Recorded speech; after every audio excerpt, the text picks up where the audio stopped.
ఈ విధంగా ఎక్కడ కూడా మనం చూసినట్టయితే ఏ మాత్రం కూడా వాళ్ళకు ప్రజల ఆరోగ్యం పట్ల కానీ వాళ్ళ యొక్క బాధ్యతల పట్ల కానీ ఏ మాత్రం కూడా వాళ్ళకు ఇంట్రెస్ట్ లేదు, చేయాలనే తపన లేదు, చేసే ఉద్దేశం కూడా లేదని స్పష్టం చేస్తూ ఉన్నాను.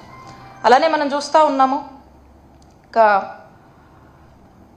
ఈవెన్ ఈ ఆరోగ్యశ్రీకి సంబంధించి డెలివరీస్, ఆరోగ్యశ్రీలో సంవత్సరానికి మనం చూస్తే దాదాపు 1,00,000 డెలివరీస్ అవుతాయి. వాళ్ళకు కూడా మనం 5,000 చొప్పున ఇచ్చేవాళ్ళం, అవి కూడా ఎగరగొట్టారు. డెలివరీ ఉమెన్కి కూడా డబ్బులు ఎగరగొడుతున్నారు మీరు. ఇలా ఎందులో తీసుకున్నా, ఎందులో చూసినా ప్రతి దాంట్లో కూడా మీరు ప్రజలనే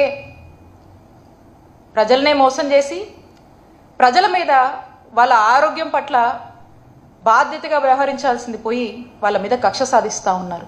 దానికోసమే అన్న ఇందాక చెప్పాను మీకు, జియో నంబర్ 108 మనకు అదే చెప్తా ఉంది. సెల్ఫ్ ఫైనాన్సింగ్ అనే కాన్సెప్ట్ని మనం ఎందుకు తీసుకొచ్చామంటే దానివల్ల కొంత రెవెన్యూ జనరేట్ అవుతుంది. ఆ రెవెన్యూ జనరేట్ అయినప్పుడు గవర్నమెంట్ మీద భారం పడకుండా వాళ్ళకు వాటికవే సస్టైన్ అయ్యేటువంటి ఒక ఫిజిబిలిటీ అనేది మనకు లభిస్తుంది.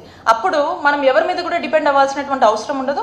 సాఫీగా దాని యొక్క రన్నింగ్ అనేది జరిగిపోతూ ఉంటుంది, దాని యొక్క ఎగ్జిక్యూషన్ అనేది జరిగిపోతూ ఉంటుంది. కాబట్టే మనం తీసుకొచ్చాం. సో వీళ్ళు ఏమన్నారు, మేము వచ్చాక 100 రోజులైనా రద్దు చేస్తాం, ఇది కరెక్ట్ కాదని మాట్లాడారు. మరి అయ్యన్నా చేయాలి కదా, అదన్నా చేసి ప్రజలకు డాక్టర్ చదువులు చదివేటువంటి ఆ విద్యార్థులకు ఎక్కడ కూడా ఇబ్బంది లేకుండా జరిపించాలి కదా. ఇవేమీ కాకుండా ప్రైవేటైజేషన్, అమ్ముకోవాలి, కారు చౌక్ కొట్టేయాలి, వాళ్ళకు దారాదత్తం చేయాలి, ప్రైవేటైజేషన్ చేయాలి, ప్రైవేట్ వాళ్ళకు అమ్ముకోవాలి, ఇదే ఈ యొక్క ఉద్దేశంతోనే వీళ్ళు ముందుకు వెళ్తున్నారు.